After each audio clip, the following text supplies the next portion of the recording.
చలో అమ్మ బిల్లు అని చెప్పు.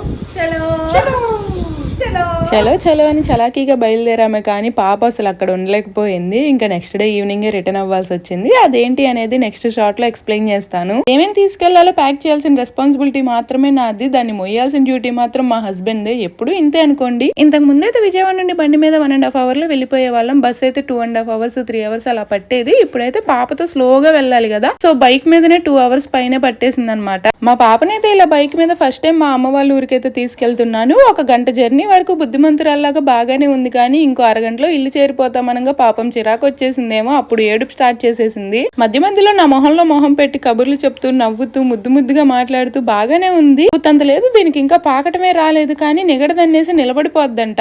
ఎంతైనా పిల్లలతో ట్రావెలింగ్ అంటే చాలా విసుగ్గా ఉంటది. కాసేపు కూర్చుంటా అంటది, నుంచుంటా అంటది, కాసేపు పడుకుంటా అంటది. మధ్య మధ్యలో బండి ఆపుతూ వెళ్తూ చివరికి ఎట్టగొట్టే ఇల్లు అయితే చేరుకున్నాము.